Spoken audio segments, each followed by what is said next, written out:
Alhamdulillahilladzi arsala rasulahu bil huda wa dinil haqq liyudhhirahu 'alad dini kullih wa kafa billahi shahida.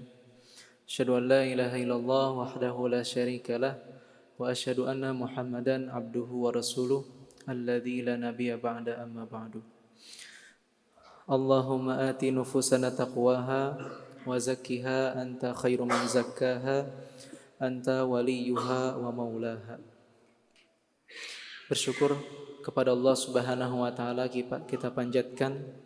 Alhamdulillah berkat karunia dan nikmatnya serta hidayah dan taufiknya kita pada malam kali ini masih bisa berkumpul kembali dalam keadaan sehat walafiat untuk melaksanakan salah satu ibadah di bulan Ramadan, yaitu melaksanakan sholat tarawih bersama. Semoga jamaah sekalian, saum kita hari ini diterima oleh Allah Subhanahu wa taala. Selawat serta salam marilah kita curah limpahkan kepada junjungan alam, yaitu Nabi Muhammad sallallahu alaihi wasallam, kepada keluarganya, para sahabatnya dan juga para pengikutnya yang mengikuti sunnah-sunnah beliau hingga akhir zaman. Jamaah Masjid PD, sebelumnya saya mohon maaf kesininya tadi agak telat gitu ya. Jadi nggak sempat mengimami sholat isya gitu ya. Biasanya saya itu kalau buka puasa nggak makan dulu, langsung kesini gitu ya. Cuman tadi lapar banget gitu. Jadi makan dulu saya. Tapi nggak semuanya gitu, cuman setengah porsi aja. Gitu lama di ngobrolnya gitu. Jadi telat sedikit. Dimaafin nggak Bapak Ibu? Dimaafin ya. Bapak Ibu sekalian, jamaah Masjid PD yang dirahmati Allah Subhanahu wa taala, tak terasa sekarang kita sudah malam ke-19 ya. Pas banget ya, kalau malam 19 itu malam apa Bapak Ibu sekalian? Malam nuzulul Quran ya, diturunkannya Al-Quran. Nah, tapi pada malam kali ini saya tidak akan membahas itu gitu ya. Kita akan melanjutkan materi yang kemarin, kultum yang kemarin. Kalau malam ke-18? 19? Oh, 18. Berarti Abina semangat hari Raya Idul Fitri gitu. Iya. Kalau kemarin Bapak Ibu sekalian kita membahas hikmah puasa dari segi syariat gitu ya. Di antaranya hikmah-hikmah ketika kita melaksanakan puasa, yaitu kita diajarkan agar kita bisa simpati, empati dengan saudara kita, gitu, bisa merasakan apa yang mereka rasakan, mengekang hawa nafsu, konsisten dengan waktu, muraqabatullah. Maka kesempatan kali ini kita sedikit gitu ya, karena 7 menit Bapak Ibu sekalian, 7 menit ulah lami-lami teuing bisi bosan. Kita meneliti gitu ya, mengkaji hikmah puasa dari segi kesehatan Bapak Ibu sekalian. Bapak Ibu sekalian, di Amerika para peneliti gitu ya, mereka begitu heran kenapa umat Islam itu dalam 1 tahun ada 1 bulan mereka mengkhususkan diri untuk saum gitu ya. Ya, kalau di agama kita itu ada istilah saum di bulan Ramadan 1 bulan penuh. Dan mereka bingung, kenapa gitu umat Islam teh harus saum 1 bulan gitu. Kenapa enggak 1 tahun aja gitu kan? Kenapa 1 bulan gitu? Dan ternyata ketika mereka teliti keistimewaan gitu ya, hikmah dari segi dokter secara ilmiah, orang Islam yang senantiasa saum dalam 1 tahun 1 bulan itu, mereka akan terhindar dari risiko kanker Bapak Ibu sekalian. Padahal kita tahu ya, kanker itu penyakit yang sangat ganas gitu ya, berbahaya gitu. Bahkan banyak juga para dokter yang memberikan saran gitu, resep kepada pasiennya yang menderita penyakit-penyakit seperti gula gitu kan, tekanan darah tinggi, mereka menyarankan supaya mereka memperbanyak saum. Nah, itu salah satu keutamaan-keutamaannya. Nah, adapun manfaatnya Bapak Ibu sekalian, ya. Kalau kita senantiasa saum, itu ibaratnya begini Bapak Ibu sekalian. Perut kita selama 11 bulan itu teh ibarat mesin terus ngegiling, ngegiling cilok didinya aya, cireng, cimol gitunya. Jadi yang panas, yang dingin, yang asem, yang terlalu manis semuanya masuk, yang asin dia masuk tadinya selama 11 bulan. Bapak Ibu sekalian, kalau motor gitu dipaksa terus untuk berjalan tanpa dibersihkan, tanpa diganti oli, kira-kira apa? Turun mesinnya, pejet mesin teh. Sama Bapak Ibu sekalian, ini salah satu kasih sayang Allah Subhanahu wa taala kepada manusia. Biar dalam 1 tahun itu adalah 1 bulan di mana Allah pengen meriset kita, membersihkan badan kita dari segala macam kotoran yang ada di perut.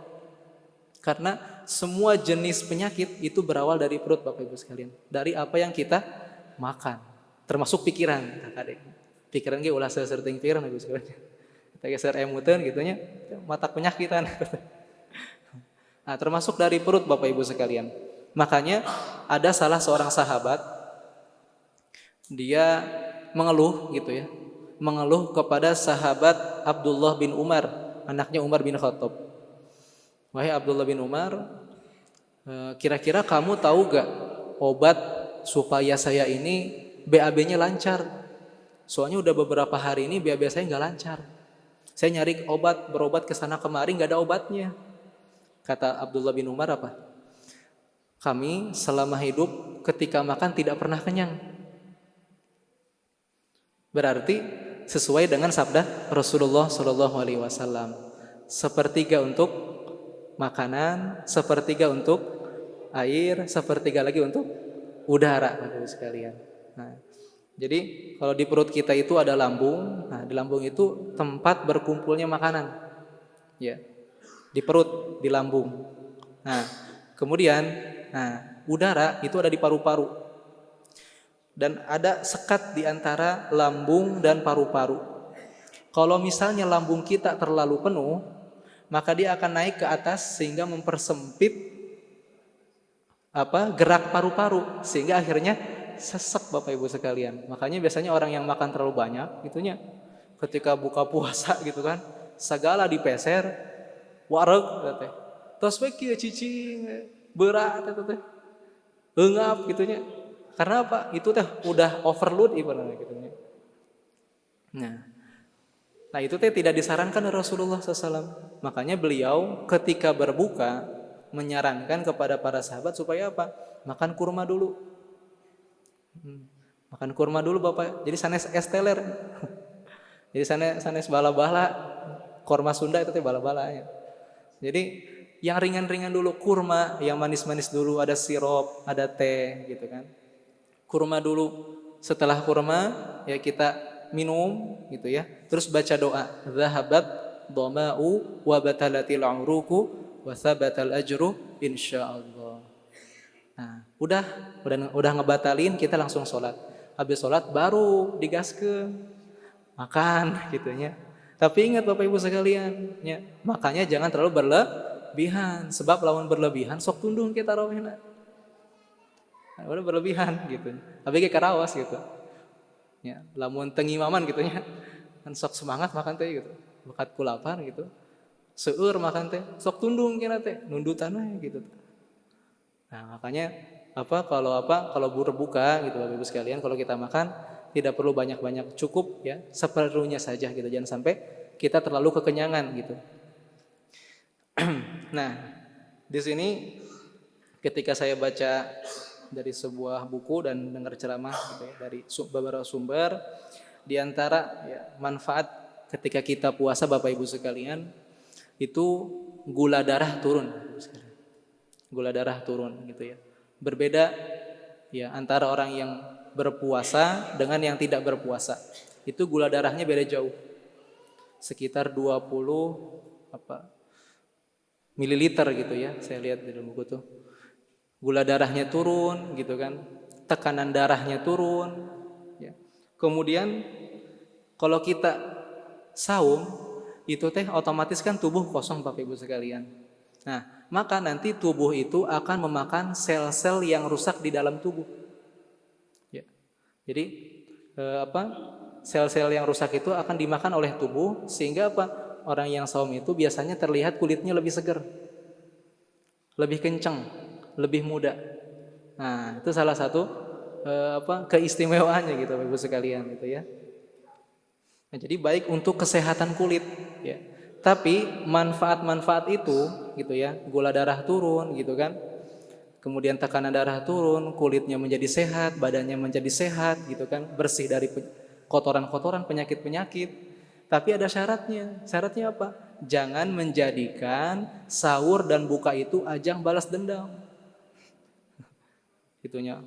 Siang teh lapar, sore lapar, tas kerebekan, tas haus gitunya.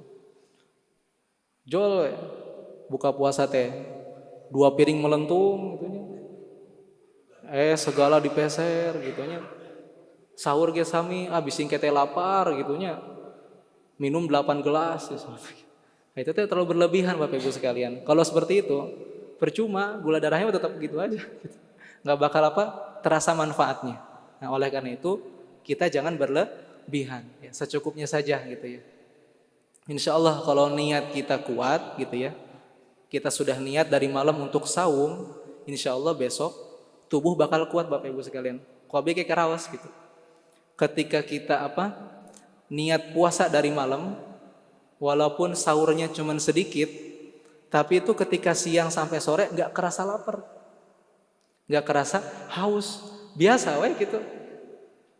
Tapi kalau misalnya kita nggak saum Bapak Ibu sekalian, terus nggak makan nih pagi nih, siang nggak makan, itu teh laparnya, hausnya kerasa bisa. Jadi niat itu sangat sangat mempengaruhi. Ya makanya Rasulullah SAW bersabda, innamal a'malu binniyat. Ya, sesungguhnya semua amalan itu tergantung dengan niatnya. Kalau udah niat, otomatis nanti tubuh, ya hati Bapak Ibu sekalian sebagai raja akan berbicara kepada otak kita. Kemudian nanti otak bakal ngerespon, akan nyuruh ke seluruh anggota pasukannya yang ada di tubuh ini biar kita saum. Sehingga mereka tidak meminta-minta asupan makanan maupun minuman. Nah, itulah di antara keutamaan ya puasa dari segi kesehatan Bapak Ibu sekalian, ya. Nah, mungkin itu saja Bapak Ibu sekalian yang bisa disampaikan pada kesempatan kali ini ya. Jadi intinya setiap perintah Allah Subhanahu wa taala yang telah diperintahkan kepada hambanya itu teh banyak sekali kebaikan-kebaikan, keberkahan yang ada di dalamnya. Dan manfaatnya sebenarnya untuk umat manusia sendiri. Bukan untuk Allah, tapi untuk manusia sendiri ya. Makanya Allah Subhanahu wa taala akan membalas pahala orang yang saum dengan balasan yang berlipat ganda, khususon ya. Wa ana ajzi bihi. Aku yang akan membalasnya langsung. Itu khusus buat yang saum Bapak Ibu sekalian ya. Bahkan kita nggak hanya dapat keistimewaan sehat aja, pahala pun Allah kasih berlipat ganda, ampunan Allah berlipat ganda. Masya Allah. Ya.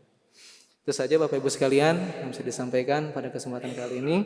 Terima kasih atas segala perhatiannya. Kurang lebihnya saya mohon maaf. Kita tutup dengan membaca hamdalah bersama-sama. Alhamdulillahirabbil alamin. Rabbana atina fid dunya hasanah wa fil akhirati hasanah wa qina adzabannar. Wassalamualaikum warahmatullahi wabarakatuh.